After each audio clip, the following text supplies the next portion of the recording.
How do you do, guys? My name's Mitch. Welcome to Big Rig Racing. It's been 8 months since I last did a video. Quite a long time. And unfortunately, it's come down to a few different reasons, and we'll get to those very shortly.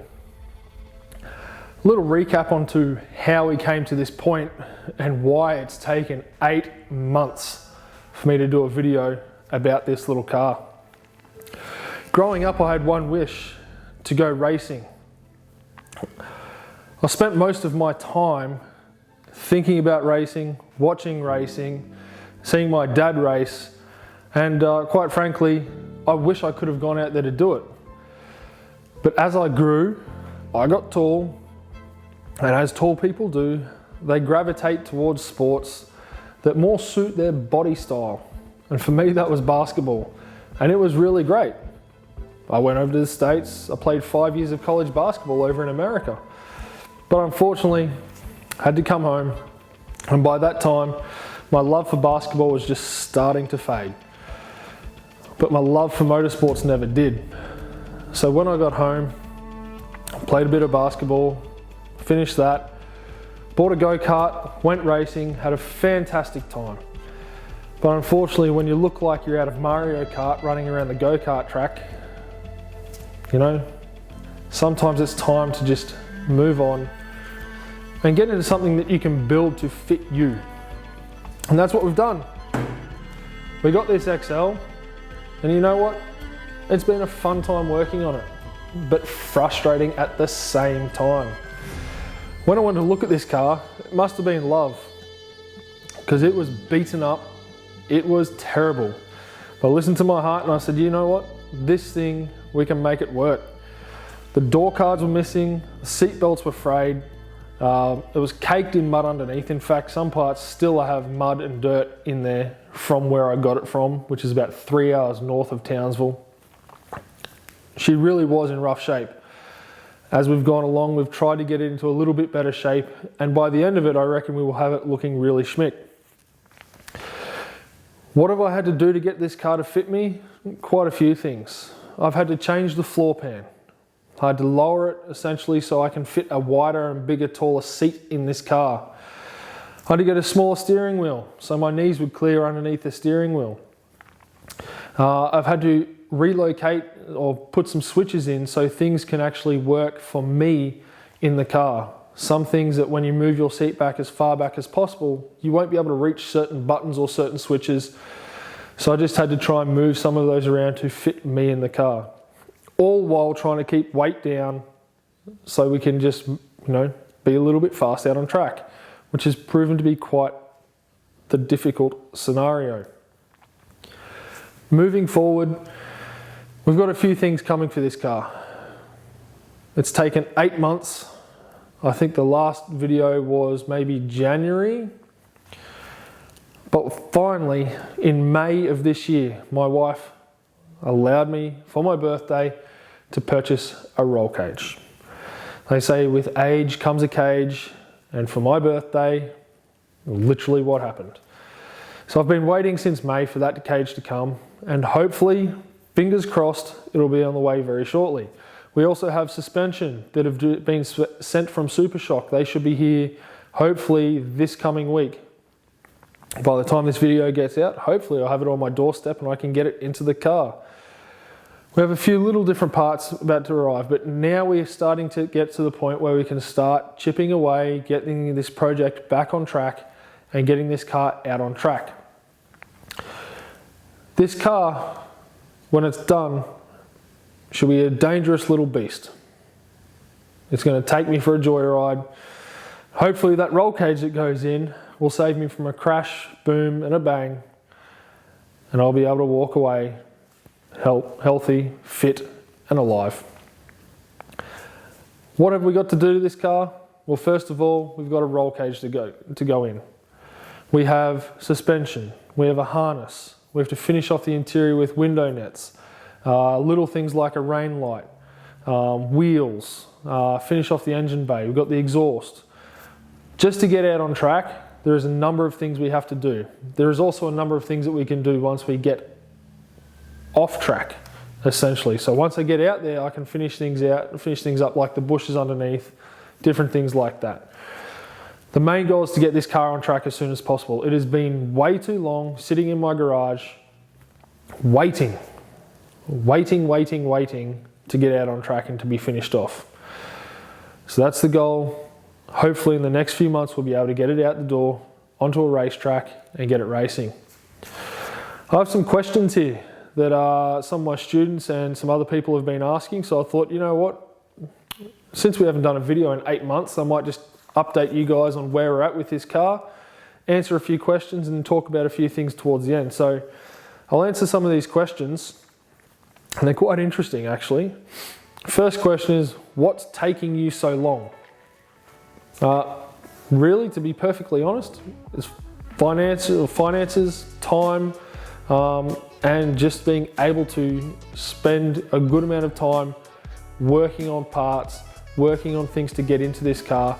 As a school teacher, really one of the few times in the year I get to do work on this car is either on the weekends when my boys usually have sport or my family's got stuff going on, and school holidays. So we get school holidays every 10 weeks. It's really a long time to be waiting to do things to the car. So I'm hoping to get all the main things done, and then all the smaller things I can pick up throughout the weekends, moving on to different race meets and things like that. But hopefully moving forward it won't take as long, and we'll be able to get this car finished rather quickly. The next question is, are you going to paint or wrap the car? This comes from a number of my students at school. Good question. I'm going to wrap this car. For the simple fact is that, one, I could probably wrap the car for around the same amount it would have cost me to paint the car. I figure if I wrap the car and then I want to put some sponsors or some partners on the car when it comes to that point, I can do that. Instead of painting the car and then putting stickers on, pulling it off, and then potentially pulling the paint off, or any damage that happens to this car, the paint, and fixing that, I'll just leave it this basic cruddy silver color, wrap over the top of it and try and polish a turd and make it look schmick. Next one is, what wheels are you going to put on it? Very good question, and to be perfectly honest, I have no idea.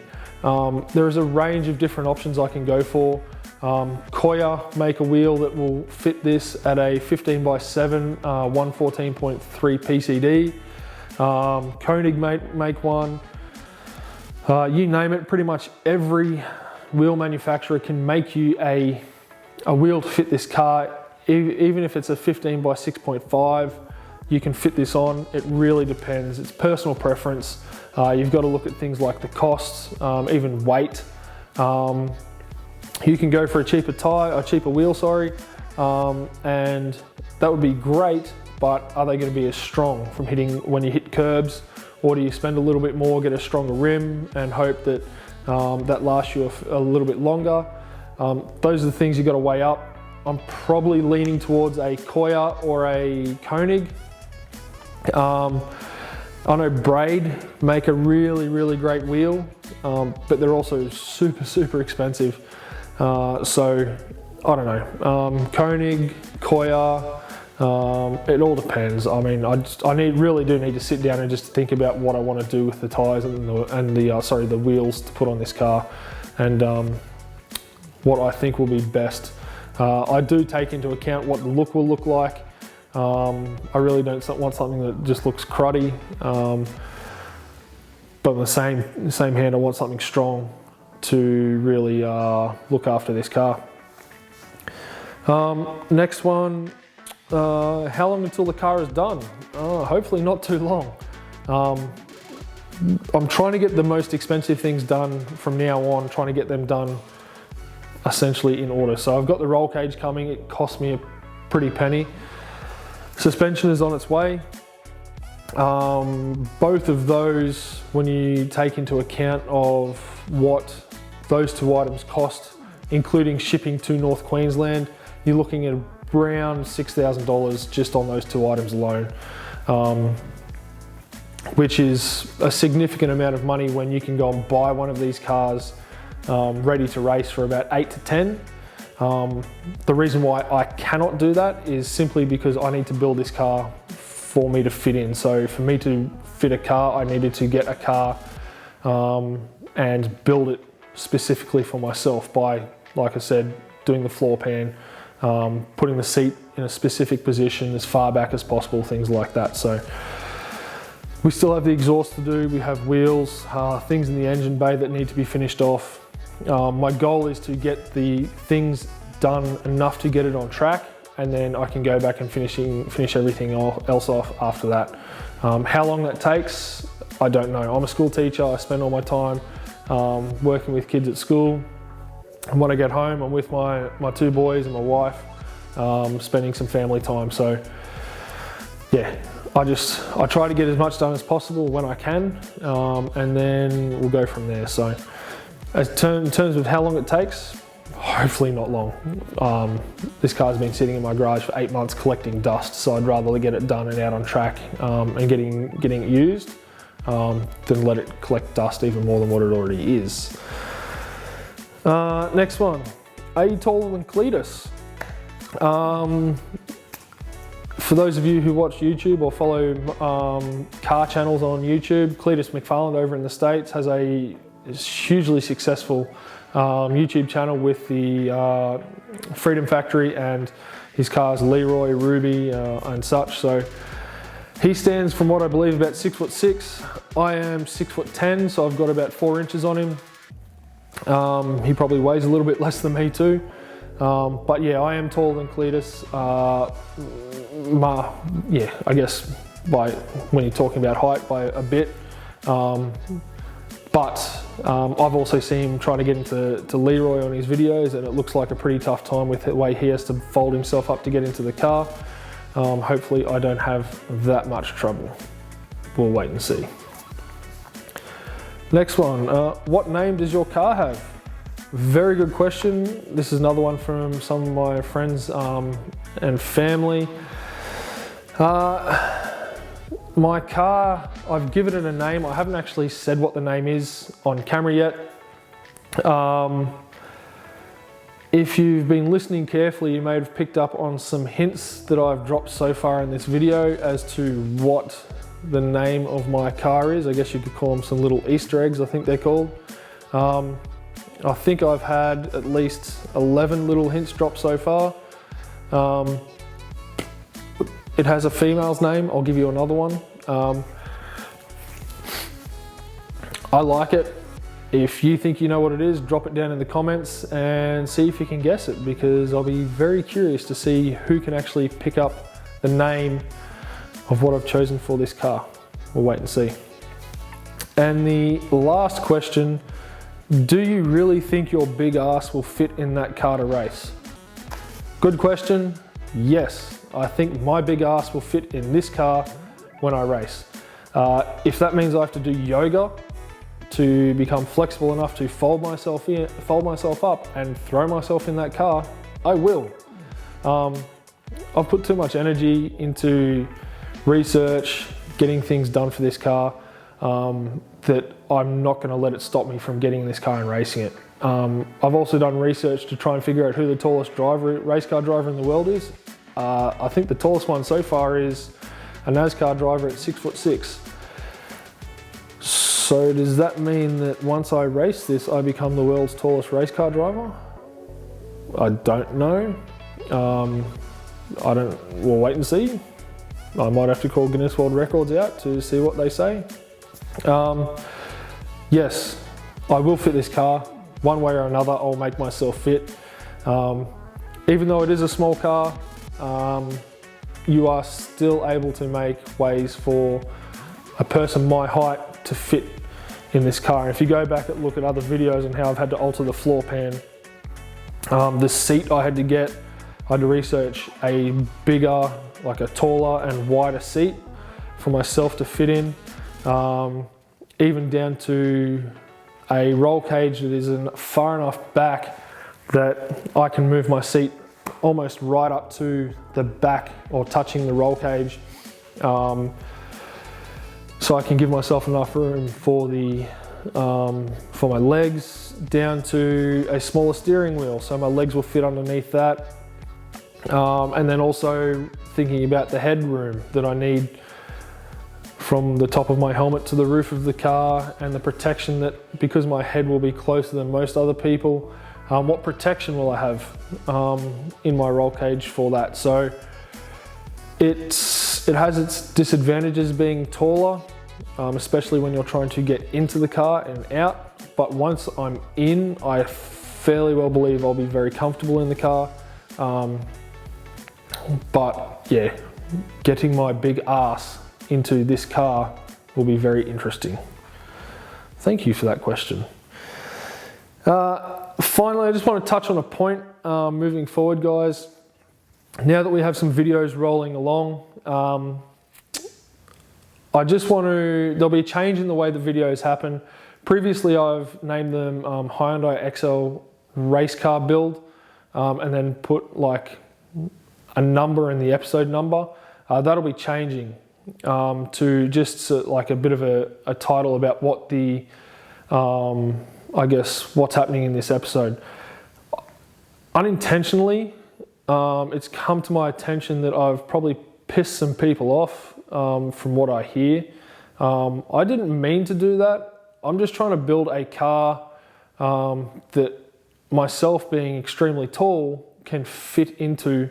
And there is another YouTube channel called The Nugget Project, which is a brilliant YouTube channel for information on how to do things to this car, and anything Matty does to his car does really, really well.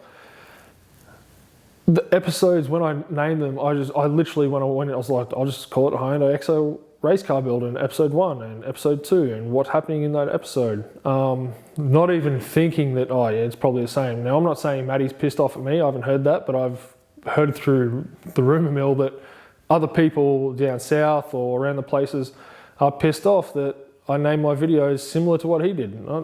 I didn't mean to do that, so I'm really sorry. I didn't intend to do that. So moving forward, I'll go back, I'll be renaming it. They'll probably already be done. I'll be renaming all the videos specifically for what's happening on in that episode, if you want to call it. So, you know, want to put the roll cage in. With age comes a cage, you know, things like that. So we'll wait and see. But yeah, my apologies to anyone I've offended over the name of a YouTube video. Wasn't intentional. Wasn't trying to, you know, piggyback off the name of someone. Yes, the platform that we use to go racing are both Hyundai Excels. I chose this category, 1, because it's cheap. 2, because I firmly believe that when the track gets built up here in Townsville, that we'll be able to get a number of these out on track. And I think right now we're about, I might have mentioned before, about 10 or 11. And that number is growing all the time. So I did it because I wanted to be able to build a car I can race that's cheap and somewhat economical, and that I would fit in. I knew, based off the size of the opening of the door, that I would have to get in through. Being a coupe or a coupe, whatever you want to call it, the door opening is much larger and it gives me more space to get in. So that's why I chose this. So yeah, apologies to anyone, but moving forward it'll be different. That's about it. All I've got for you guys. Keep an eye out in the next few, hopefully soon. The roll cage will be on its way. It's been almost, I think it's been 16 weeks this week that I've been waiting for it. Hopefully it comes shortly. I know they've been, the company building it has been tied up with lockdowns and their staffing has been altered due to restrictions. Completely understand. So hopefully it's on the way shortly.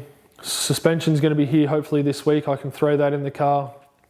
Looking forward to getting those beefy boys in there, and we can start to make some inroads to getting this car from my garage on the track. So, side note, if anyone's got any hookups at Pepsi Max or Pepsi Corporation in Australia, I'd love to talk to them about putting their name on the side of this car. One of my dreams would be to have Pepsi Max crew back on the track, out on the racetrack. And although the FPR cars back in the day in the supercars, they had great liveries, I don't think anything beats the cars that Greg Murphy used to race with the bright green Pepsi Max liveries down the side. So that is one option I'm considering. So if Pepsi Max want to come aboard and partner up, I'd love to have you. These drinks, can't get enough of them. In fact, I've got this one, and I didn't know how long this video would go for, so I've got another 2 sitting in my little foam box there. So if anyone's got any contacts, I'd love to talk to the guys at Pepsi Max.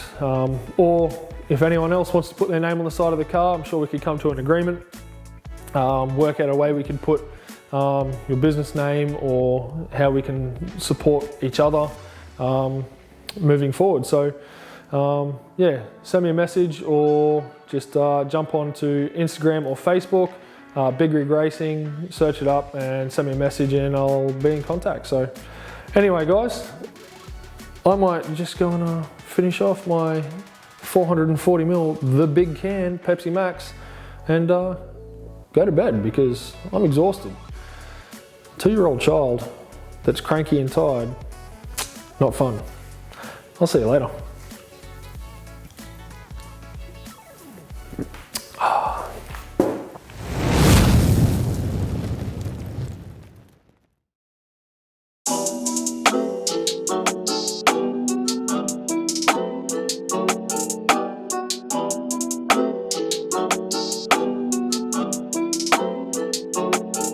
I'm in the big leagues, told her don't miss me, ballin' like Houston.